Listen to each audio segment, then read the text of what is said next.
Y todas las grabaciones grandes, ¿eh? Buenas noches, Ricardo. Adelante, tiene la palabra. Buenas noches, Julio. Hoy vamos a ver o a hablar, después de haber visto. Hola, Judy. Tú estás con su marca de su ceniza puesta ahí. Pero eso no fue un chin de ceniza, no. Eso fue casi la fogata entera que te pusieron. Que hoy vamos a ver esta película. La verdad que alguien decía en el chat que las películas van como extrañamente organizándose alrededor de las cosas que nos van sucediendo, ¿no? O de las cosas que vamos leyendo. De hoy, extrañamente, nos tocó esta película que se puso antes de la guerra, pero que es de una guerra, ¿no? O sea que tampoco era que lo sabíamos, pero es una película un poco dual, trata de dos temas que se van encontrando, pero una película interesante de ver con una crítica mixta, pero que le fue muy bien en la taquilla, de un director mexicano, es una producción México-española, Benedicto del Toro. Déjame yo buscarlo aquí en mi página porque yo soy capaz de poner un nombre a cualquiera. Guillermo del Toro. Guillermo del Toro, eso mismo. Perdón, que yo mezclo a todo el mundo. Guillermo del Toro es mexicano. Ha hecho una película bastante de ficción. Hizo Hellboy, para lo que le gusta el mundo del cómic. Tiene La forma del agua, que es una película muy, muy importante. Está filmando de que era un jovencito. Él es de Guadalajara, de Jalisco. Tiene del 1964, o sea que es lo que debe tener son 56 años. Él es el cofundador del Festival de Cine de Guadalajara. Tiene unos proyectos interesantes, entre ellos una película sobre Pinocho.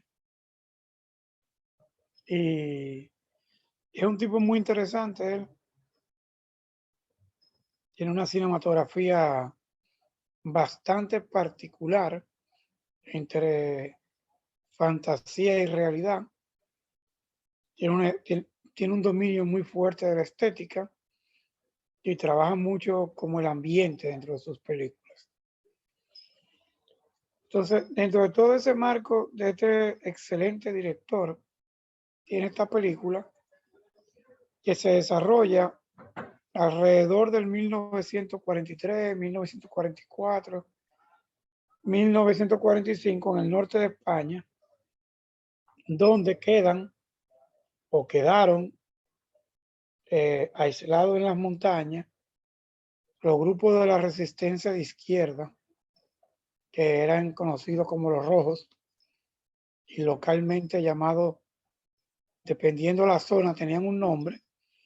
En esta zona se llamaban los maquis, en Asturias tenían otro nombre, y eran hombres que iban a las montañas a defender sus ideas y sus posiciones. Y hay un policía que se llama Vidal, que es el actor Sergio López, que es destinado a extinguirlos a ellos. Llegan allá su mujer embarazada y esta niña, que es una niña muy inteligente, alrededor 11, 12, 13 años, donde ella está en ese borde que define la inocencia de la adultez, ¿no? En ese punto donde otras narrativas, otras narraciones, otras películas ponen a estos niños que todavía no son adultos, pero que van caminando hacia ese mundo de la adultez y no quieren quizá abandonar todo aquello que es su niñez, ¿no? Y lo que corresponde a esa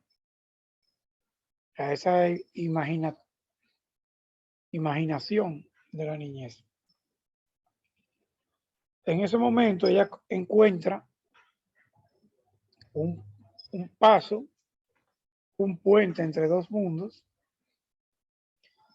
que está premonitoriamente marcado por un insecto extraño, grande, de un tamaño un poco difícil, que la lleva a ella cruzar a ese mundo de imaginación onírico, subterráneo, donde ella encarna a una princesa,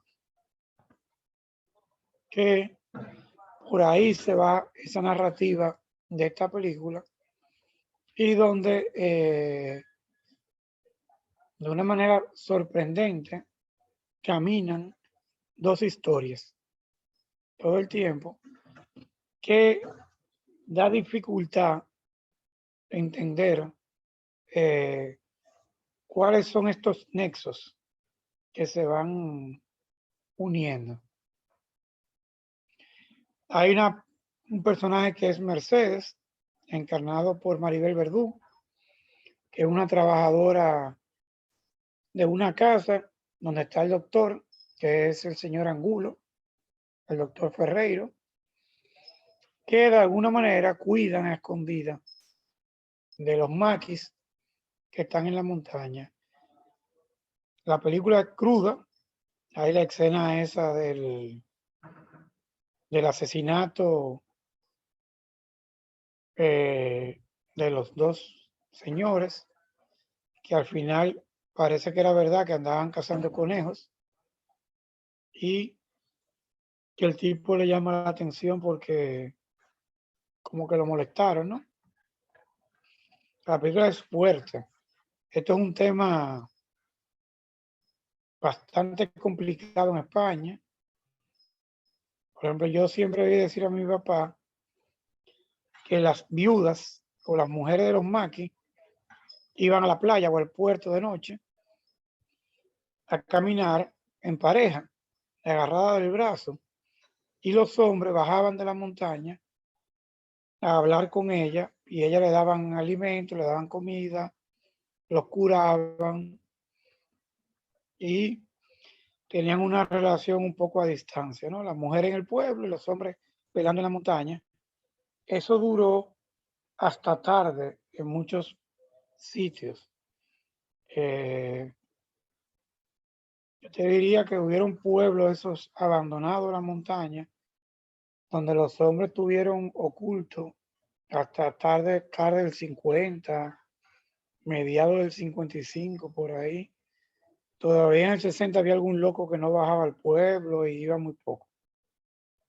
La película, que para mí es una gran película, está muy bien filmada, su narrativa es muy buena, la fotografía es excelente, hay una música derivada de una canción de cuna en un momento que lo lleva y genera toda una narrativa a través de ese cuento que para poder regresar, Ofelia, la niña, debe de pasar tres pruebas y demostrar que ella está intacta. Al final, el final de la película es un poco crudo, un poco complicado, pero vamos a dejar que vayamos opinando para ir caminando en esta película de hoy. Para empezar la noche, como no están doña Lucita y Laura, yo voy a oír a Olga, que como nunca le gustan las películas, a ver qué ella opina de esta película tan Mira, extraña. la película es rara, es fuerte.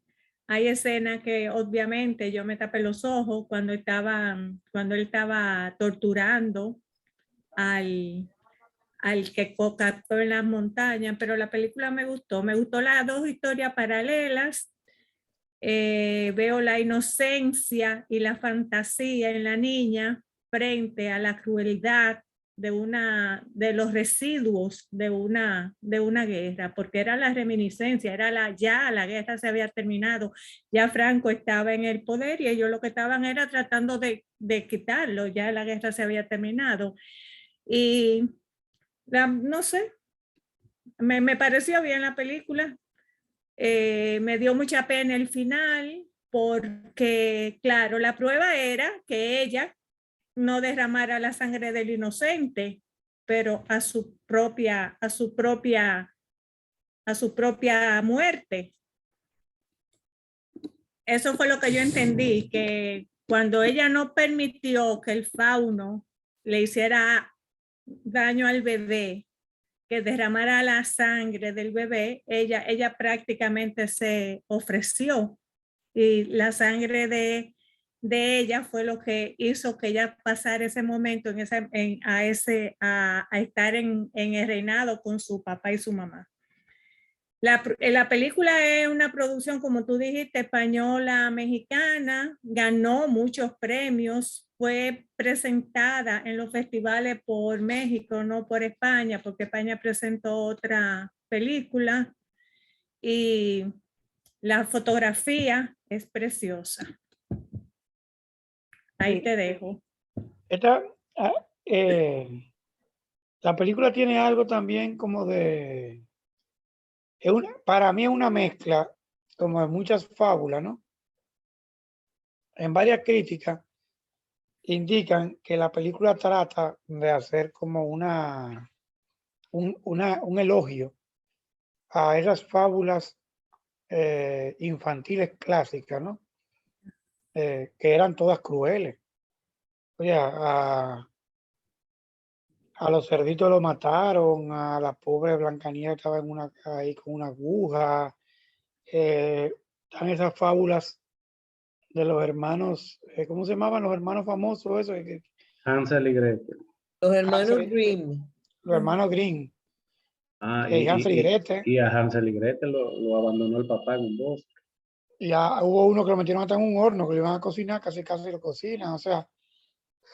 Y también tiene un poco de esa narrativa de Alicia en el País de la Maravilla, esa capacidad de cruzar de realidad, como dice Patricia, el conejo, el árbol y la puerta.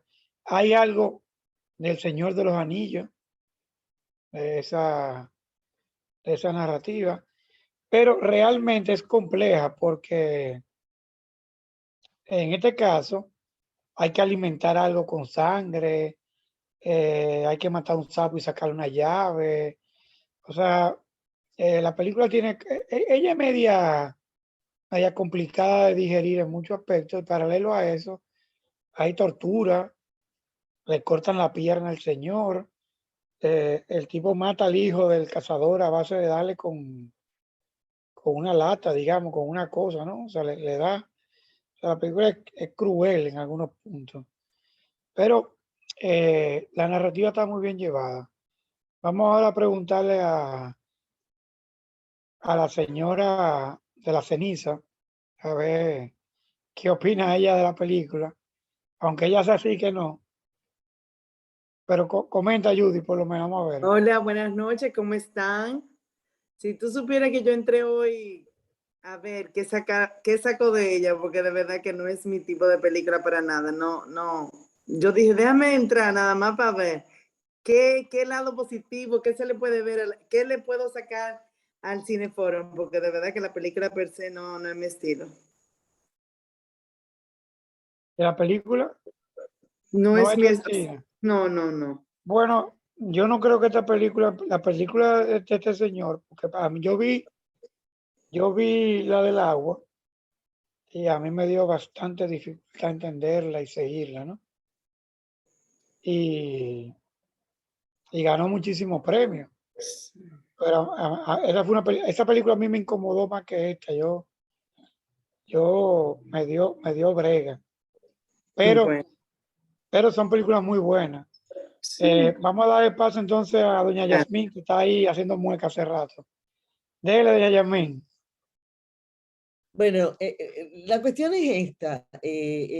Lo primero que voy a decir es que, claro, Guillermo del Toro, y él lo ha dicho en varias entrevistas, yo no tengo un estudio tan extenso como hace doña Lucita cuando investiga, pero me acuerdo de mi tiempo en Estados Unidos, que él es muy popular, pero también es una persona que ha dicho que desde el principio, desde que él era chiquito, desde que él era joven, le ha fascinado todo eso de lo irreal, de lo fantástico. Y de hecho, muchas veces cuando le preguntan que qué género son sus películas, él dice que son películas fantásticas.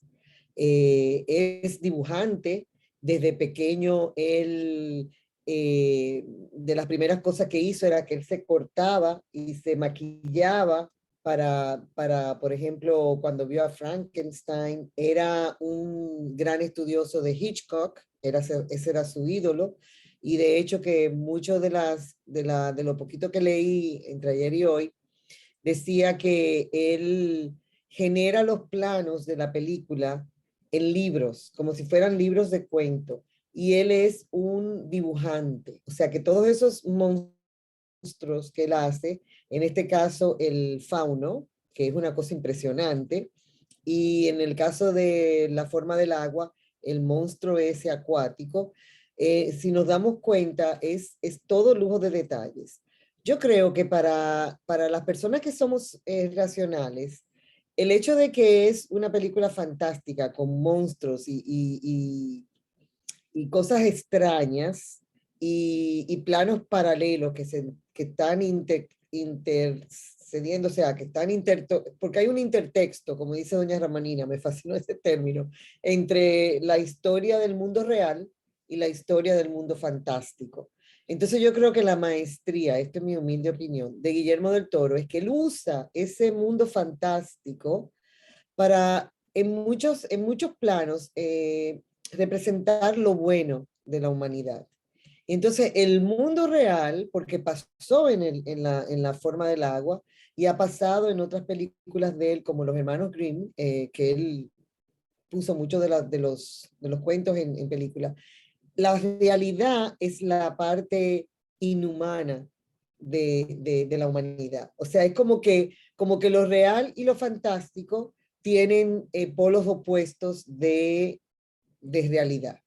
No sé, Judith está mirando así. O sea, si tú te fijas, todo lo que es fantástico en la película, aunque ella tiene que pasar esas 3 pruebas, aunque ella, hay esencialmente una cualidad moral que podemos decir que es buena. Mientras que la realidad, en este caso, la guerra, estos guardias que son crueles todos, que están oprimiendo al pueblo, todo lo que pasó a raíz del triunfo de Franco, esa es la realidad de la película, ese es el plano real, y sin embargo es el plano que es menos humano.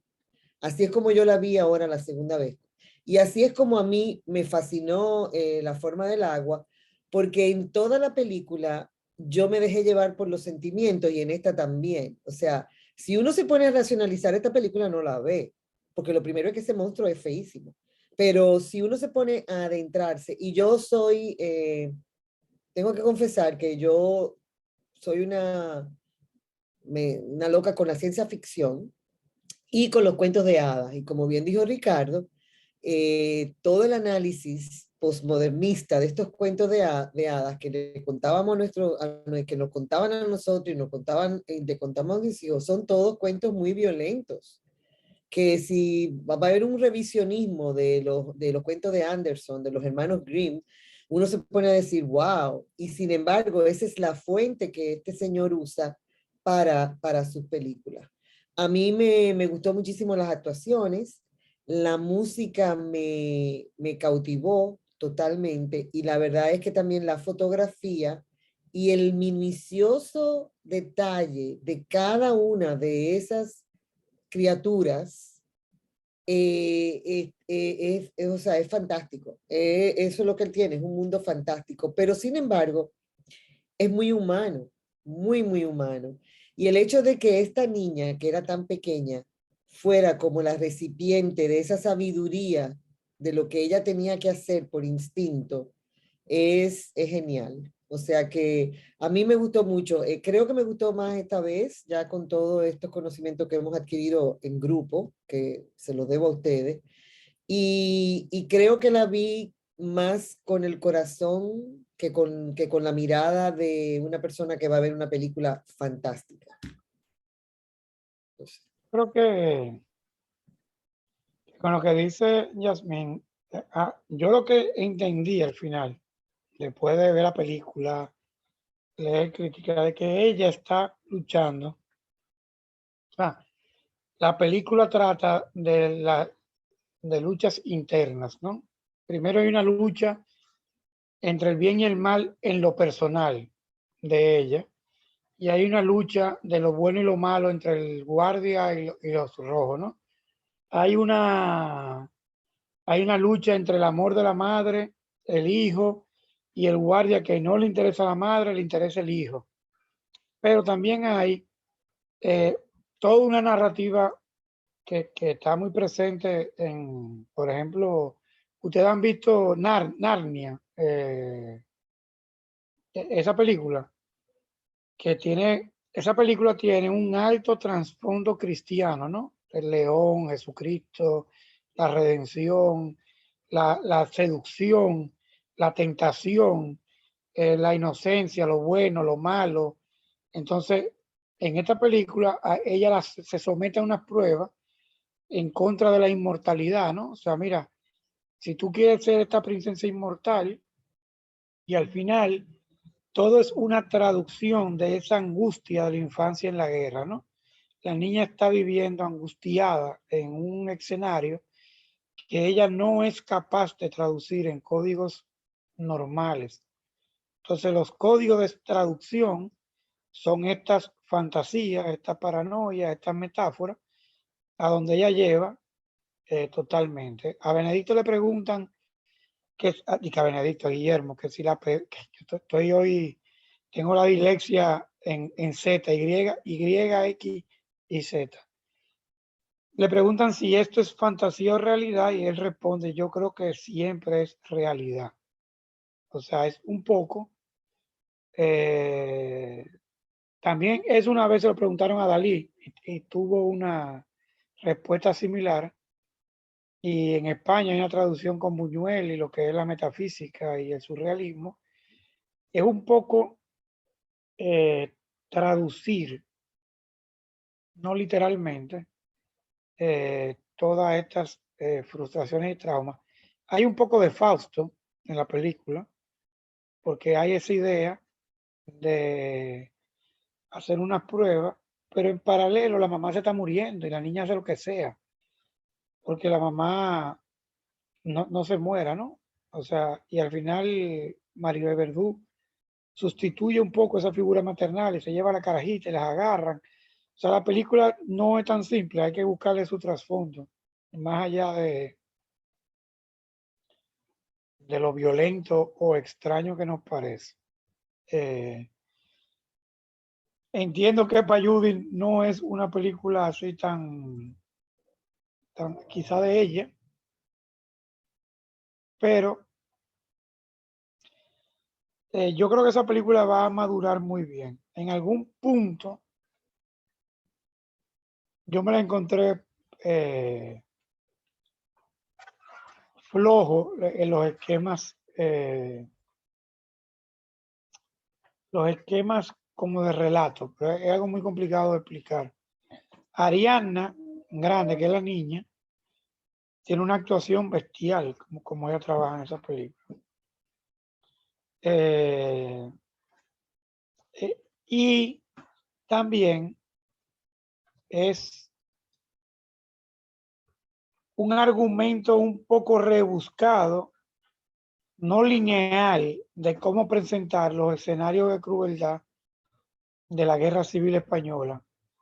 O sea, parte de las cosas que uno ve cuando le preguntan a la gente cuando salía del cine, dice, bueno, vamos a ver una película sobre la Guerra Civil Española, y salían del cine, no, la película no es de la Guerra Civil. Pero es una manera de tú poder narrar esa guerra desde una óptica de los ojos de una niña y de su mundo fantasioso y de sufrimiento, porque obviamente la niña está sufriendo todo el tiempo, ¿no? Eso de que te sometan a prueba, es como el primer día de trabajo, el tercer día de trabajo, y que te pongan una prueba en el trabajo que tú tienes que criticar quizá al tío o al primo que también trabaja en la misma empresa. O sea, es un sufrimiento, ¿no? O sea, cómo esa niña está saliendo de ahí. ¿Quién quiere hacer una opinión? Doña Lisset. Fíjate, Ricardo, a mí me viene una palabra a la mente y es la palabra salvar. En esa película, es decir, salvar el escenario de la guerra, y ella salva el árbol, salva a la madre, trata de salvar o salva al hermano. A mí me viene mucho a la mente esa, o sea, en las dos historias paralelas, esa palabra, salvar. Y al final en la guerra. Sí, eso yo la puse en la tertulia, cuando escribí un poco lo dije ahorita, en ese ámbito de estos cuentos, es el héroe que es como es como redención, es como inmolarse, como que ella está todo el tiempo intentando salvar, redimir una pena, porque los niños no entienden por qué las cosas suceden, ni cómo suceden, ni a dónde van a llegar. Entonces, ella está ejerciendo como de medium, como de mira, tú tienes la capacidad dentro de ti de que tu mamá se salve, y de que el niño se salve, y de que el Señor se salve. O sea, es como Y que en guerra al final se salven los que se van a salvar también. Sí, pero el fauno es un poco mitológico griego clásico, como el Minotauro, digamos. También tiene algo de diabólico, de ángel caído, o sea, el sometimiento a una prueba o sea, al final, tráeme el corazón de una mujer y te haré inmortal, ¿no? O sea, hay una cierta idea de sacrificio. Y por supuesto, ella está alimentando a la planta con su sangre. Hay algo de esa idea centroeuropea vampiresca. Por ejemplo, los vampiros en la tradición centroeuropea, para convertirse en vampiros tienen que morder a 3 vírgenes o a 3 inocentes o a 3 niños, ¿no? La película tiene adentro todas esas ideas de realmente donde está siendo llevada la guerra de ahora. Moldavia, Ucrania, Bulgaria, Bielorrusia, son ideas muy centroeuropeas, porque se mezclaba pensamientos asiáticos con creencias judías y judeo-cristianas. O sea, ¿qué más metafísico, onírico o de fantasía que el Apocalipsis, por ejemplo? Son visiones fantasiosas, elaboradas y metafísicas y apocalípticas, ¿no? Es complicado explicar eso. Pero aquí está escrito de una palabra que yo voy a leer. Dice, contiene la película cierta imaginería aprovechable, pero en su conjunto llega a una conclusión que simula un cierto misticismo mesiánico redentor, que es a lo que tú te refieres, Olga, un poco fuera de lugar, que no termina de fascinar, según este crítico, y no completa en encontrar un equilibrio que compacta la historia. No, dice el crítico, que la película no aporta nada nuevo, ni en especial a las historias previas de fantasía, ni a ninguna de las intenciones del director. Este crítico le da un pau a Del Toro. Y a él, uno de los problemas de los cómics y del Toro es que como que no concluye, no logra ese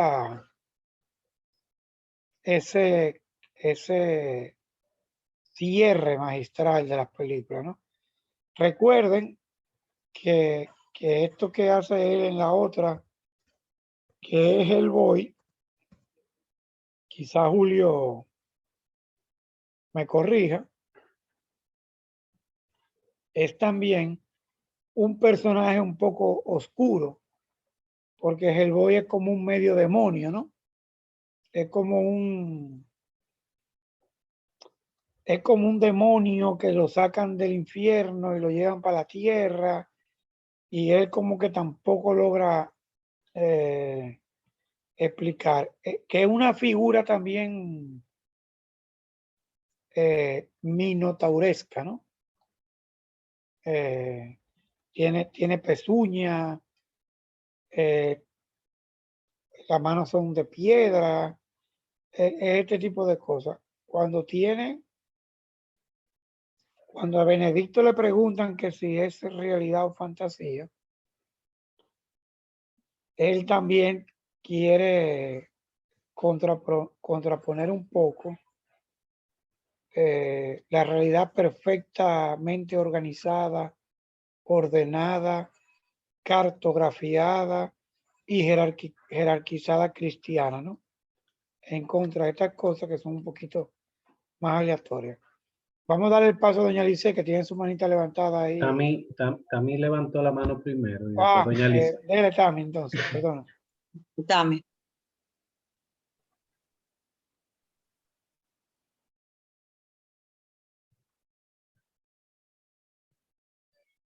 Abre tu micrófono, Tami. En eso estoy. Ya. Gracias. Gracias. Buenas noches. Voy a empezar por unos cuantos tópicos. Los fui escribiendo para que no se me olvidaran. El primero es, nos demuestra la crueldad en la guerra y el uso de propaganda política a través de la entrega de alimentos. Eso siempre lo hemos visto desde que existen las guerras, que cuando le dan el sustento y el alimento, les demuestran que su padre, su salvador, es el dictador del momento, el político. En este caso, Franco. La otra parte fue la armonía que existía entre la fantasía y la realidad. Cómo iban las dos historias, una antepuesta a la otra, pero ambas siempre iban en armonía. Tú no veías como que había un corte de eso que hacen seco. Y tú dices, ¿y cómo es esto? ¿Y cómo unieron esto? Fue muy armónico. Las historias iban juntas, una de la mano de la otra. Tanto es así que la madre de la niña en la vida real era la misma madre que estaba esperándola en la fantasía. Si ven el rostro, es la misma señora.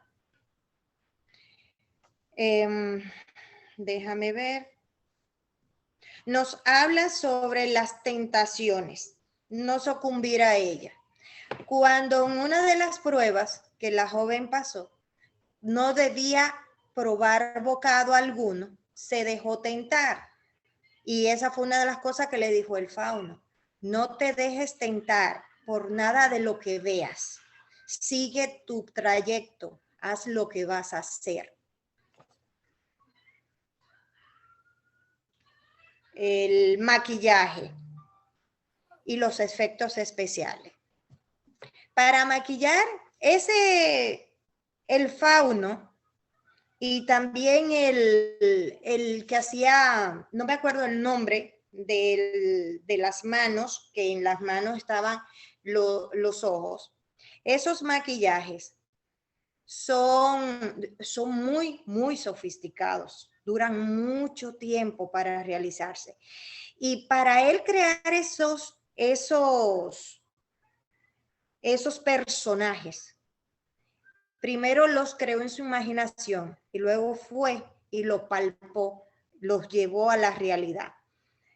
Los maquillistas duran mucho perfeccionando su arte. A mí me encanta un programa llamado Face Off, que es como ellos van realizando y van creando diferentes monstruos para diferentes películas y les dan al final en el concurso, ganan como 100 a 200,000 dólares para poder crear sus propias empresas y así incursionar en el negocio. La otra parte sería la crueldad que existía dentro del capitán, que lo llevaba a hacer de esa manera, el egocentrismo que él tenía, con lo que refería a la historia del padre.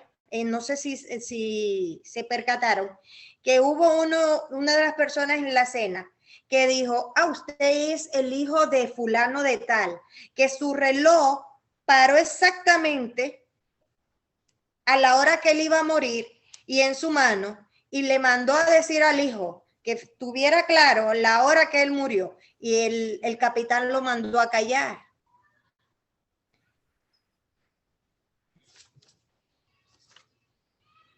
Historia de su padre. Ajá. Y entonces él quería perpetuar esa misma historia a través de su hijo, pero la ama de llaves le dijo que hasta ahí llegaba esa historia y moría con él, y que su hijo no iba a saber quién era él ni qué fue, precisamente para romper esa historia de vida. Primera vez, y me causó mucha curiosidad escuchar por segunda vez el uso de la palabra mandrágora. La planta esa, yo la conozco de Harry Potter.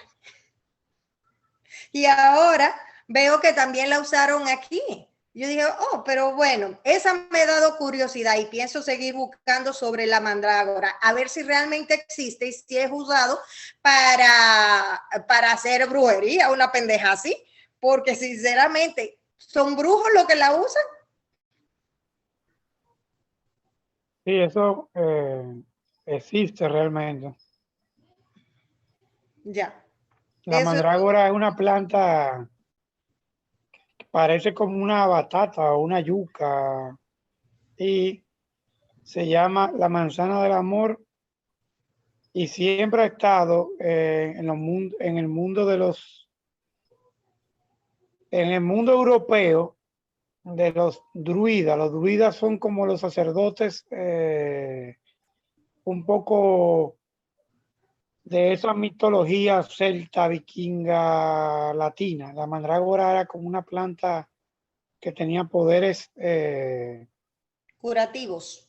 Bueno, si tú leías Asterix y Obelix de joven, aparecía la mandrágora. Si tú leías Los vikingos, aparece la mandrágora. Es una planta medicinal. Es folclórica y mitológica.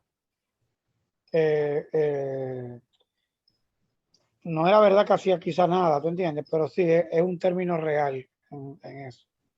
Está en Harry Potter, sí. Necesito hacerte una aclaración.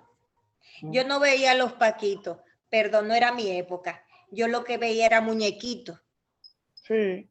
De Obelix.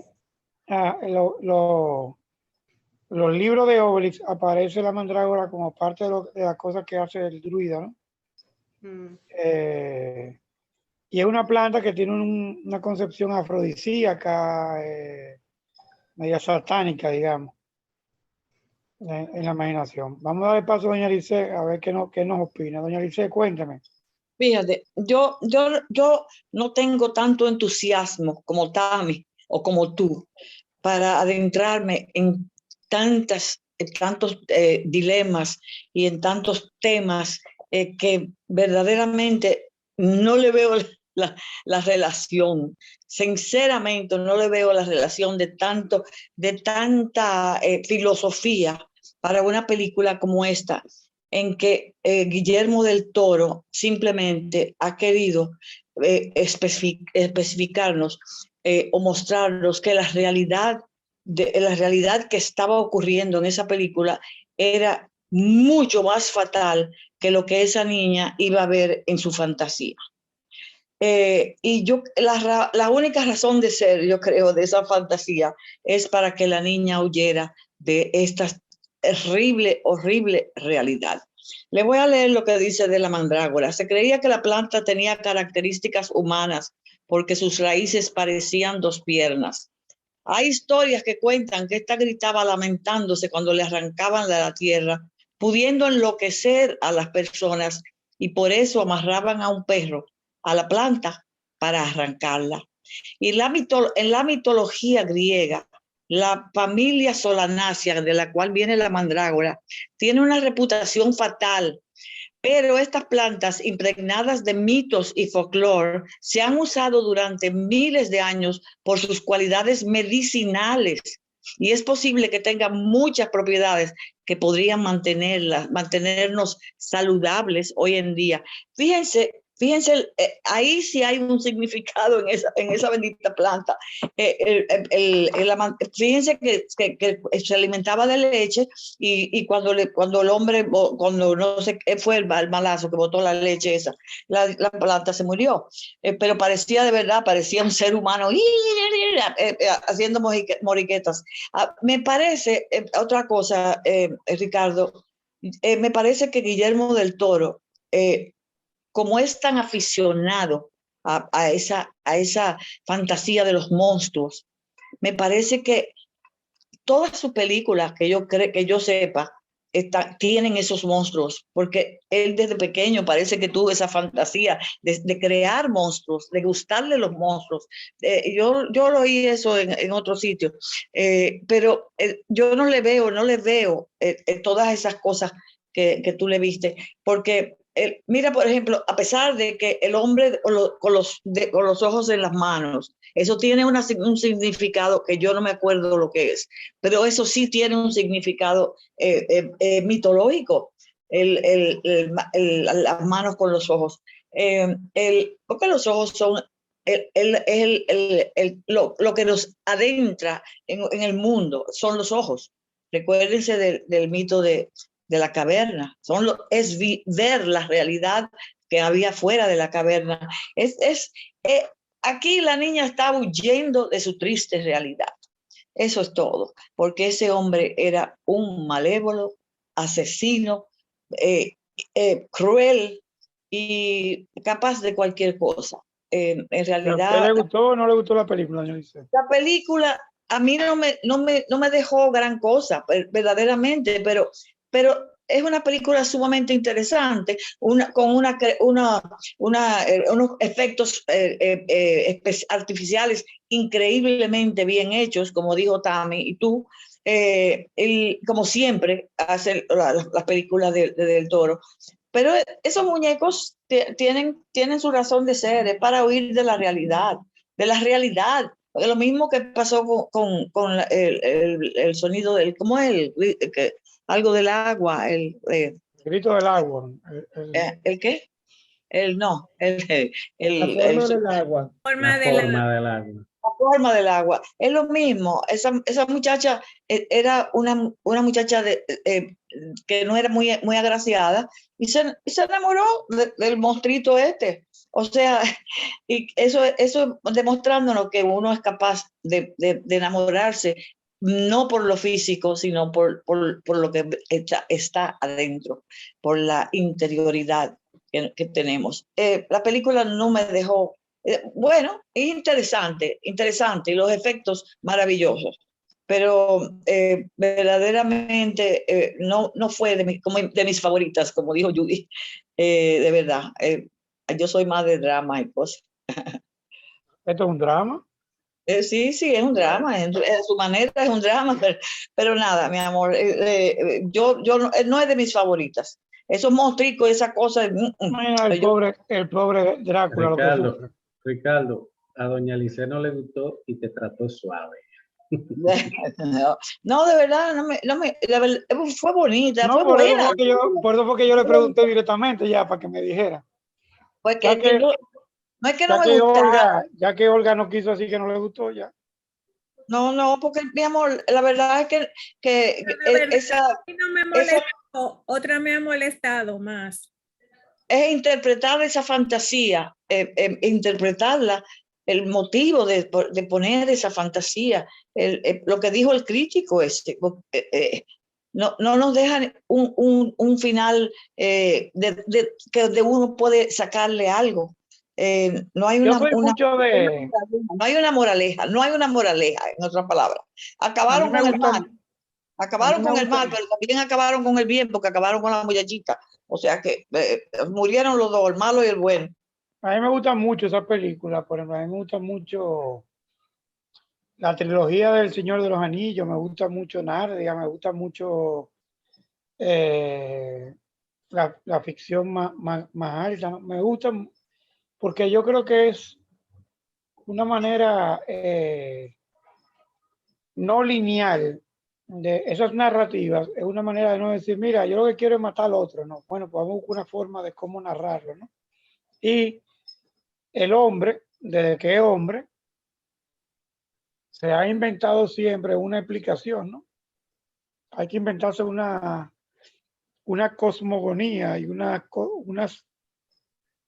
narrativas. Los taínos tenían una tortuga y en cada pata un planeta y en cada planeta un no sé quién y la tortuga erutó y salió por ahí un no sé qué. O sea, hay una cierta... el hombre sueña, nos dormimos y soñamos. Yes. Y a veces soñamos hasta despierto, porque yo hoy casi sueño en un tapón, en un semáforo, me tiré ahí como una fantasía casi. Ajá. O sea, y ese soñar, el Gaudí y sus edificios, está el dragón, Dalí se ponía LCD por aquí abajo y por aquí a ver qué veía. Ahí en México se daban unos té de hongo y una hierba y unos ayucata y uno no sé qué para poder, Ayahuasca. la ayahuasca esa. Lo que son los fuñidos indios, que son unos tecatos y son unos viajes terribles. Entonces, Freud usaba coca. claro, Sí, entonces Sigmund siempre Freud hay usaba algo. coca. Pero ha sucedido, la misma mitología griega, cuando uno la lee, habla de todo este tipo de cosas, ¿no? De hombres, superhombres y está Zeus y el Olimpo y el no sé de, y no sé cuánto, ¿no? Señores, tenemos a Jenny que entró. ¿Cómo está usted, señora Álvarez? Bien. Todo muy bien. ¿Y Ya. ustedes cómo están? Bien. ¿Qué le pareció la película?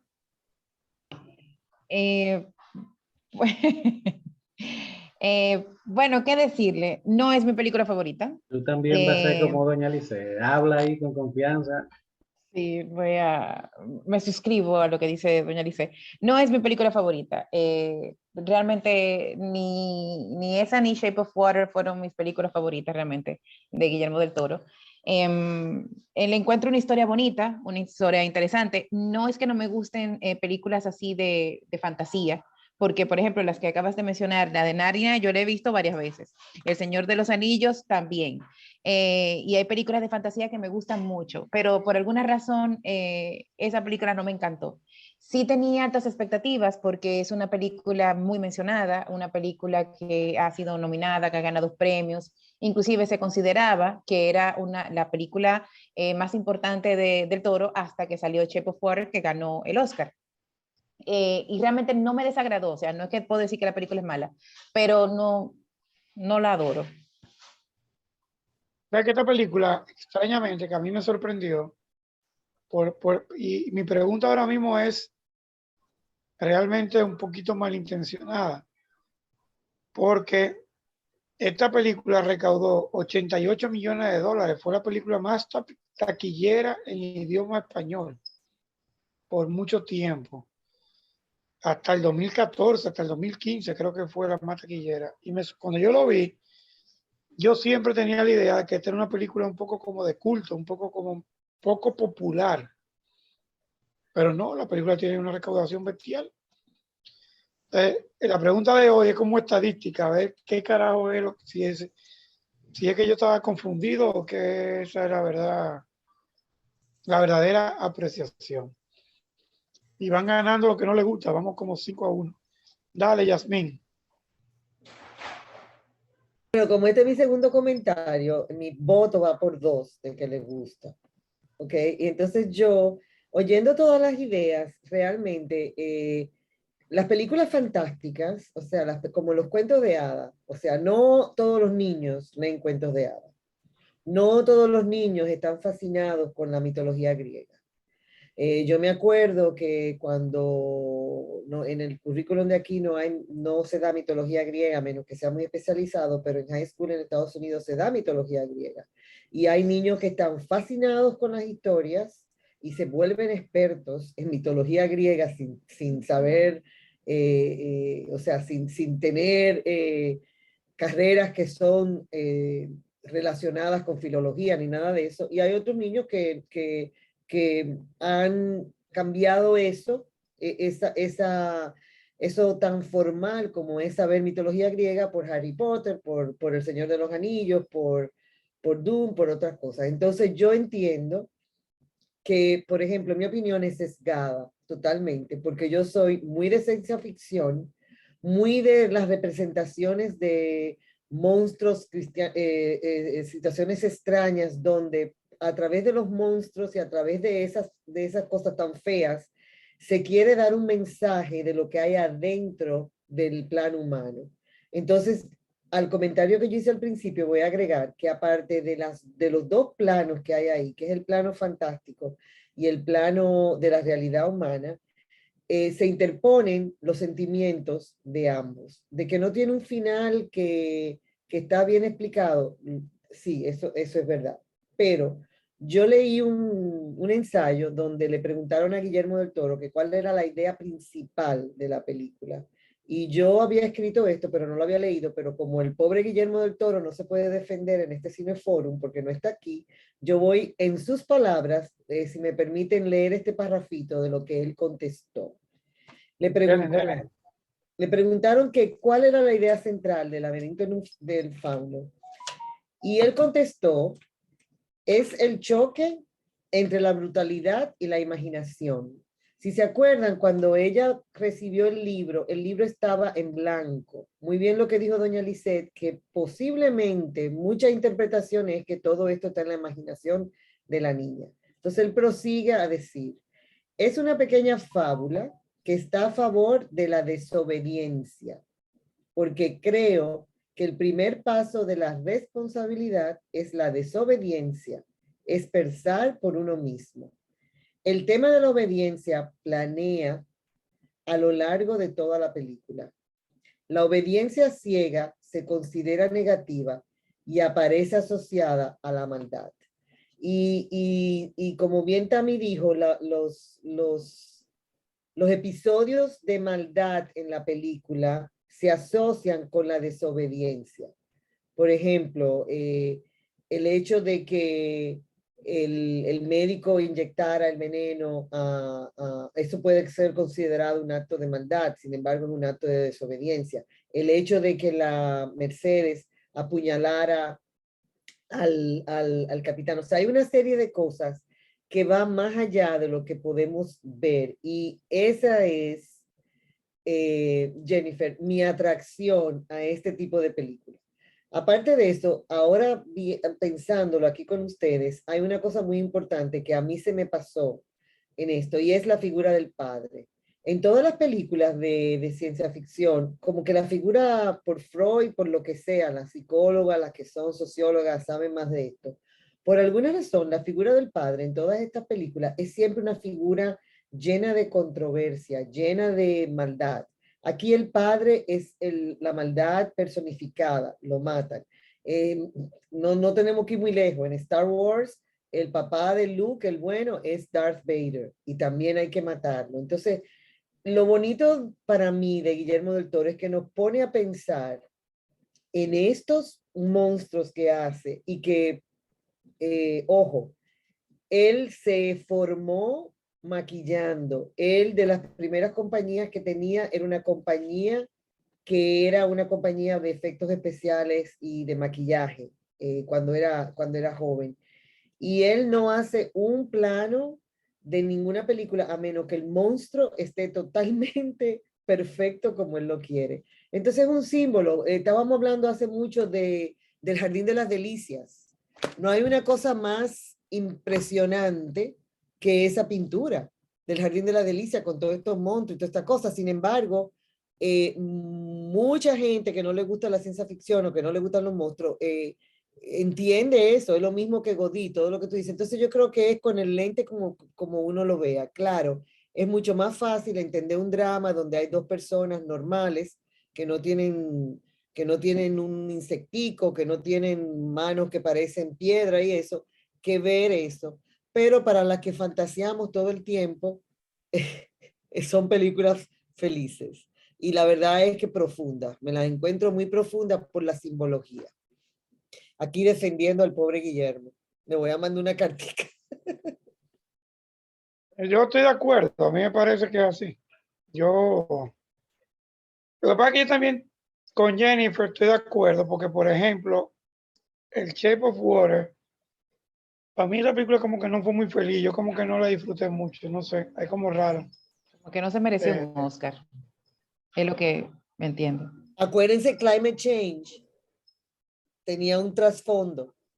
Sí, es cierto. Climático. Pero ni así. No, pero a mí no. Esta misma película, que a mí me gusta esta película, para que quede... La del laberinto, perdón, Laberinto de Fauno me gusta más incluso que Shape of Water. A mí me gusta realmente. También le encuentro esas cositas que me dan como así. Pero bueno, tampoco no creo que a Guillermo le importe mucho. Vamos ahora a oír a Celia Meléndez con su nuevo pelado. ¿Cómo está usted? Bien, muy bien. Era que ahorita estaba en el carro, por eso estaba medio oscuro. Pero bueno, para darte a ti el voto, decirte mi voto, yo no soy de las que ve ese tipo de películas, igual volvemos al mismo tema de los monstruos, lo que se queda. Ahora a mí El Laberinto me gustó la película. Yo la había visto, la volví a ver ahora y a mí me gustó la película. O sea, yo soy la que estoy a favor. Y sí pienso que en este caso, tal vez muchas otras es lo mismo, pero aquí es de las cosas que yo saco, aparte de lo que han dicho, que te muestra el monstruo de la realidad y el monstruo de la fantasía, porque había monstruo en las dos partes. O sea, el monstruo que había en la realidad de la película, que era el de la guerra, el del capitán, el de todos los militares, lo que había, más los monstruos que la niña enfrentaba también en la parte de su fantasía. A mí la película me gustó. O sea, Bueno, pues tú ves, ya le van saliendo los defensores a Del Toro. y una serie de cosas que ya se ha mencionado, que no la voy a repetir de nuevo. Mira, pero el mundo es tan yo raro encontré. que a Patricia también le gustó la película, ya el mundo se va enredando más todavía. Ella puso por ahí está de fascino. O sea, que para que tú sepas que el mundo es raro. Ya está, me cuenten.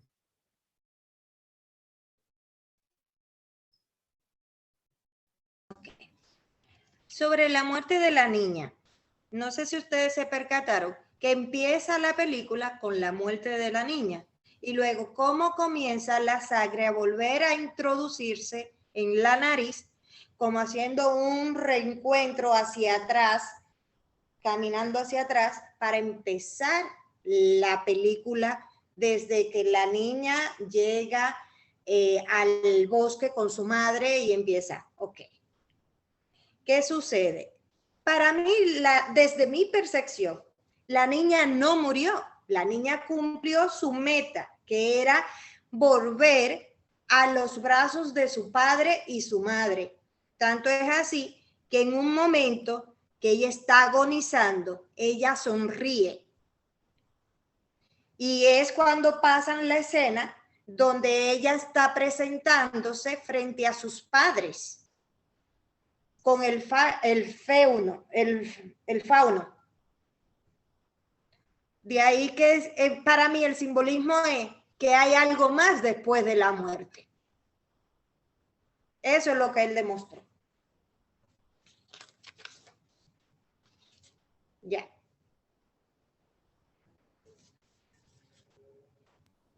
Okay. Y Ricardo. Hello. Ricardo parece que... Permítame excusar a Janet Valenzuela, que dijo que tenía algo muy importante, pero se le murió su hermano. Sí, el pobre. Pero nada, tenía algo muy importante, pero que la cuente por el chat.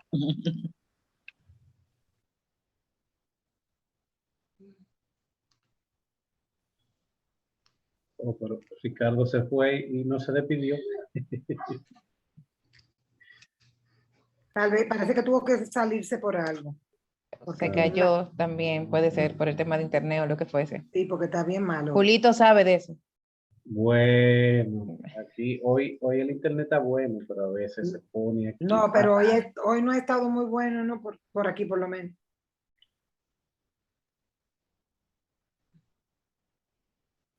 ¿Alguien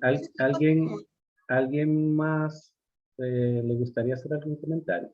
¿O tiene alguna pregunta?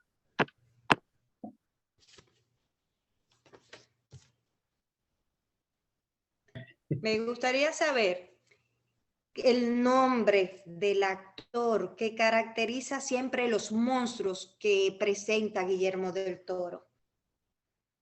Es siempre el mismo actor. Él tiene una deformación física, genética, que es por eso que él lo busca para hacer todos los personajes de monstruos. Oh, pues vamos a chequear. Te digo ahora, déjame buscar.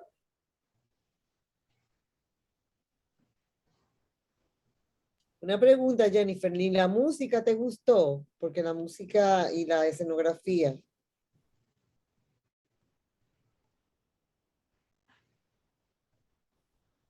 Tammy se llama Doug Jones. Doug Jones. Y es el mismo que está en Shape of Water. Sí. Si tú buscaste El laberinto del fauno, yo busqué Shape of Water y es la misma persona. Él no, por lo menos en la foto que sale en IMDb, no se le ve deformidad, pero sí se ve feo. Dice que es contorsionista y un artista del mimo. Ah, pero con razón. Y dice que es mayormente conocido por representar criaturas no humanas, apoyado normalmente con mucho maquillaje y efectos especiales. Tiene 61 años de edad ahora mismo. Y es alto, 1,92. Tiene una deformación. Sí, aquí no dice que tiene deformación, pero si tiene deformación sumado con el hecho de que es contorsionista, o sea, muchísimo mejor todavía para representar el personaje que le toca.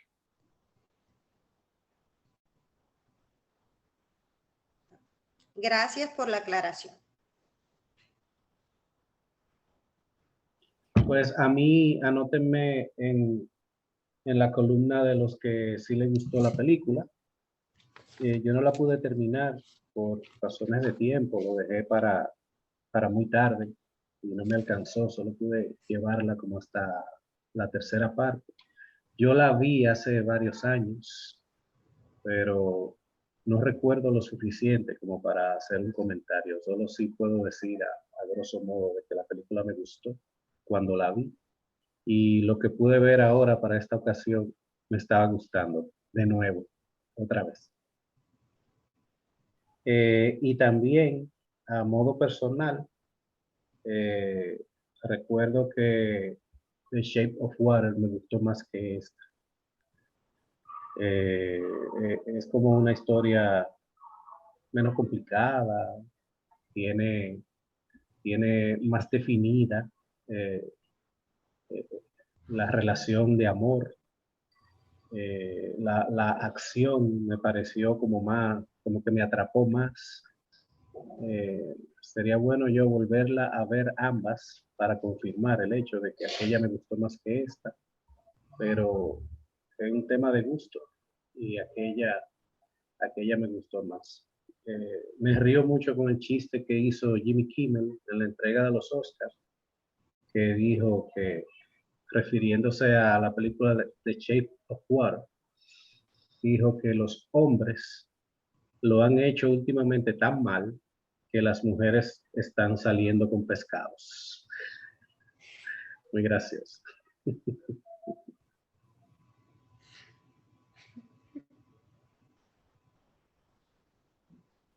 Bueno, ¿y alguien más se anima a tomar la palabra?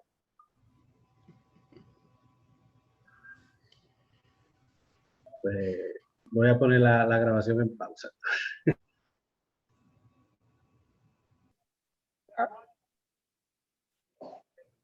Hablar en el 2006, 2007, 2008, de la Guerra Civil Española en un medio tan importante como el cine, y no caer en ese propagandismo de ninguno de los dos lados, porque esta película no toma partido. Ellos aparecen como sádicos y malos, buenos y peleando, ¿no? Pero esta vía de contar, que no es ni vertical ni horizontal, sino que es transversal, tiene un efecto muy fuerte, ¿no? Porque a la gente esta película le impacta. La gente habla de ella, la comenta, y sobre todo que al ser tan compleja, te llena como de interrogante y de puntos de vista extraños, ¿no? En The Shape of Water, el asunto es cómo tú te puedes enamorar de lo diferente, ¿no? O cómo no importa el género, ni el sexo, ni tanto la condición humana, sino como el amor per se. Y aquí es ese debate entre lo bueno y lo malo, como decían ahorita, el monstruo vivo, el monstruo inventado, la promesa del lado eterno y esa angustia que los niños tienen y que a veces no son capaces ni de transmitir. Y que está contado de una manera onírica, es un gran sueño, una gran fantasía, donde tú no sabes muy bien si es verdad o mentira. Pero toda fantasía, como todo chisme, todo chisme tiene un punto de verdad. Y toda fantasía está siempre basada en cosas reales, ¿no? En puntos de partida. A mí me parece que es una gran película. Es una película de la buena. Como todo en la vida, hay cosas que nos gustan y cosas que no nos gustan, ¿no? O sea, eso no define el arte. A mí me da muchísima brega, por ejemplo, leer poesía, pero me es muy fácil leer ensayo, ¿no? Me es muy fácil extrapolar. Ahora la gente me explica la poesía y yo me quedo patinando en babia. Muchas veces, mira, que lo que él está hablando es tal cosa. Y yo, bueno, pero ¿de dónde tú lo ves? Pero está puesto ahí, yo ni siquiera lo entiendo, ¿no? Y el arte es así, ¿no? Pero la película, primero, fue muy exitosa comercialmente, como dice Jenny. Segundo, está hecha con seriedad. Tercero, tiene potencia. Es una película de fuerza, de músculo. No es una película blandita, como dicen por ahí, de que mira, qué blandita está eso. Aunque, como yo leí ahorita en la crítica, creo que no es una película como redonda en el sentido de que hay algo ahí al final que le falta.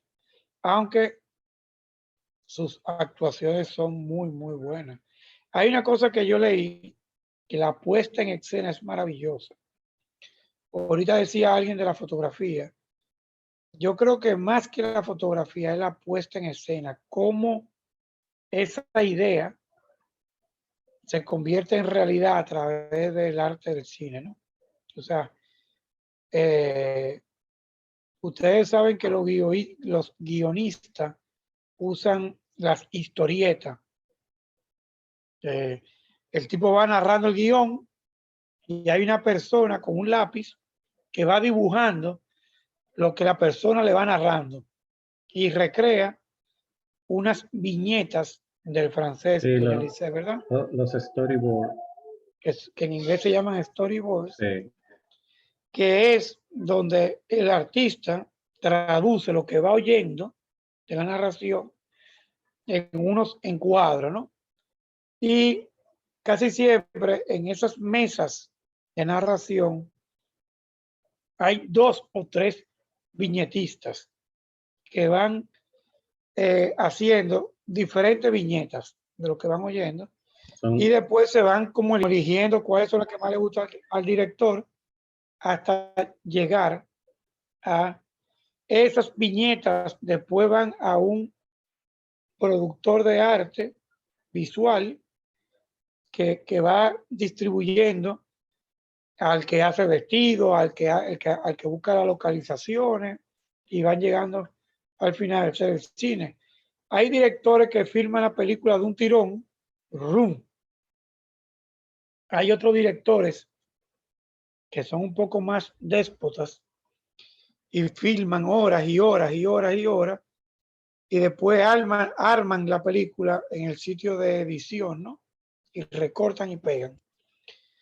Yo creo que al final le falta un poquito, pero también es tomándome yo mucha licencia.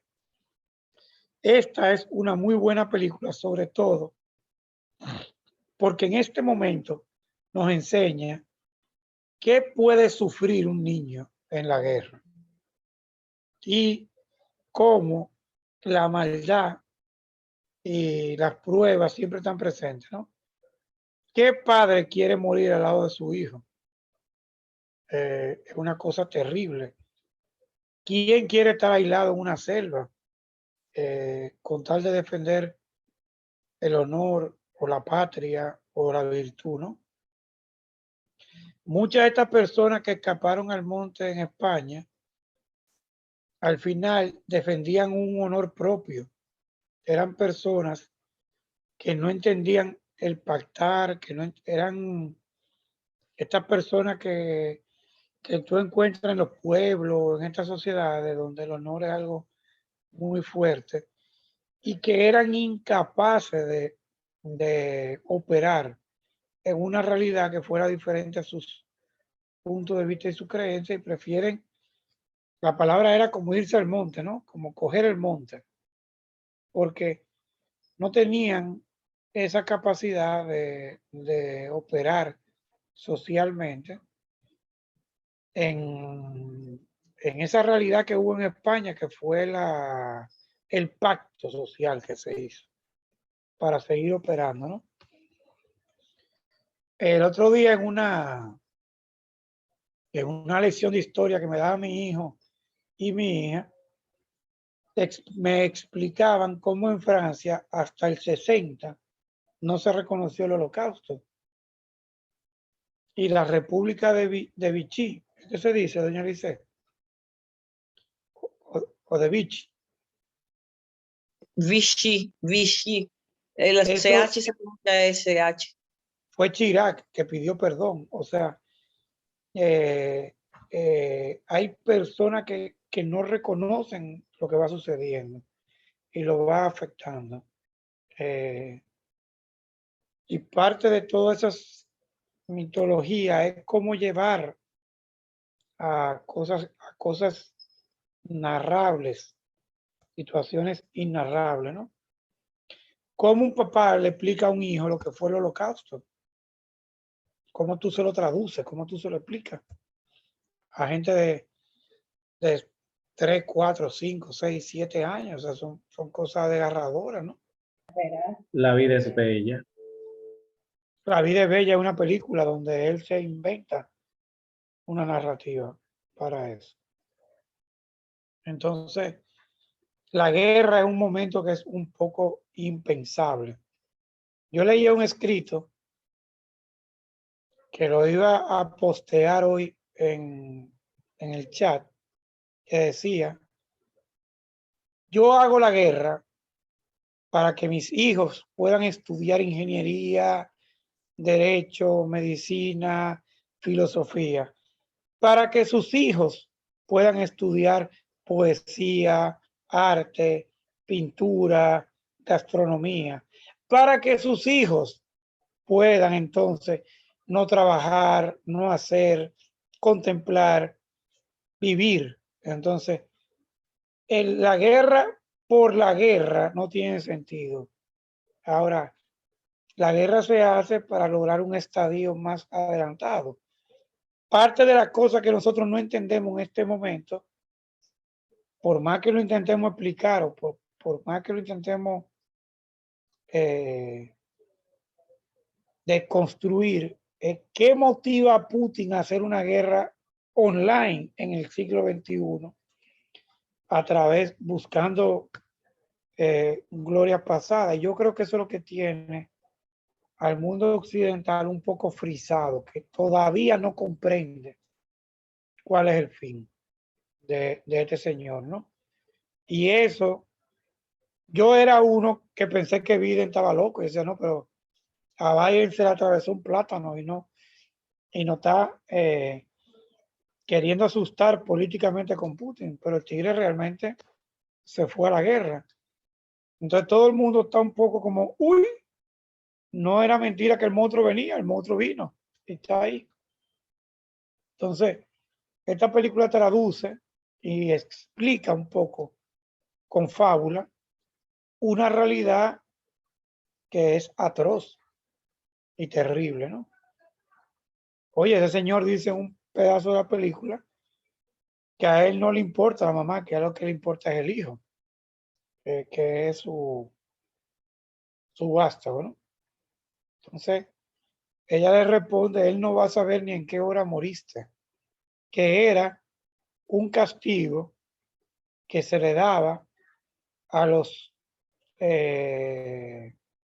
capturados en la guerra del Peloponeso, o en la guerra griega, en esa guerra, los hijos de los perdidos se le negaba ni siquiera conocer la historia de sus ancestros, que era la mayor de las vergüenzas. Yo no sé nada de mi familia, yo no sé nada de mi territorio, yo no sé nada de mi costumbre, yo no sé nada ni de dónde vengo. Eso es lo más terrible que hay en el mundo, tú desconocer tu origen. Y los ucranianos le han salido con tremendo alacrán a Putin, ellos van a defender su territorio. Entonces, uno está conquistando por una gloria pasada, como el guardia de la película, un honor un poco vacío, y los otros están luchando por sostener su historia, su origen, su realidad. Y cuidémonos de un enemigo que esté peleando por el honor, que eso es lo más fuerte que hay en el mundo. La persona que lucha por mantener su integridad, su honor, o por demostrar su interés, ¿no? Y de todas las cosas que he leído en la semana, lo más grande es que creo que hay, no creo que tenga más razón histórica ni Putin ni los ucranianos. Creo que hay uno que está peleando por hoy lo decía este muchacho, por una utopía del pasado que no va a volver, Retrotropía. retrotopía, y hay Retrotopía. otros luchando por una construcción de su identidad real, ¿no? Y eso va a perder Putin a la corta o a la larga. Y esta película, alguien decía que de alguna forma todo se alinea. Jenny y yo la elegimos en un momento que ni siquiera estábamos en guerra. Y hoy cayó de anillo al dedo. En la próxima, que sí está elegida de verdad, que es Strange Love,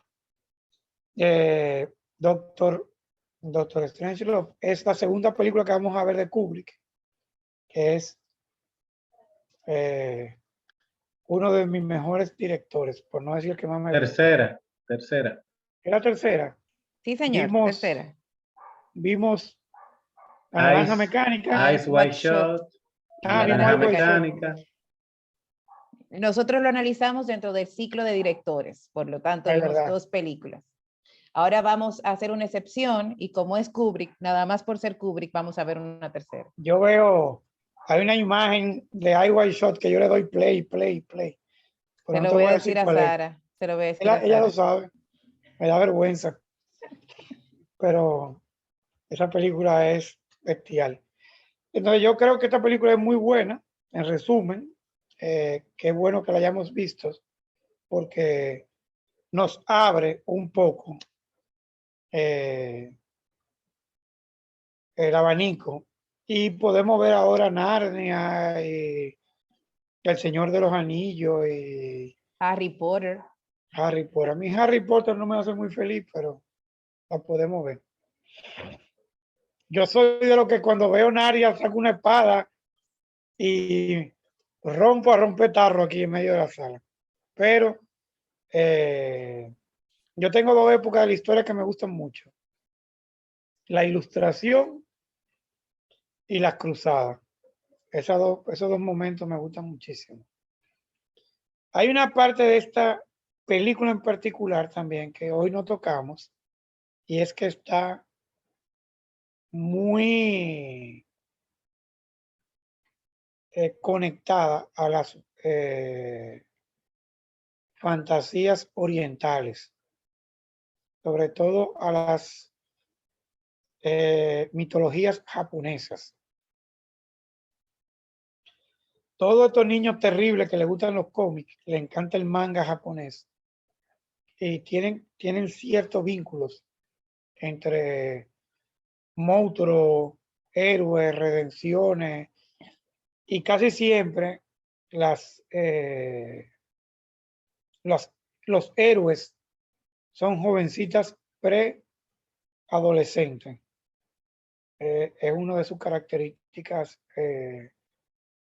más fuertes. Los japoneses tienen como una fijación con eso, con niñas que se convierten en héroes casi caballeresca, casi feudales. Es una tarea, es difícil encontrarlo, pero ahí están. Entonces, celebrando los pelados corticos de las nuevas visitantes, se acabó.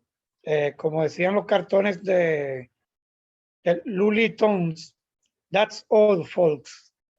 Así decía el cerdito de los cómics.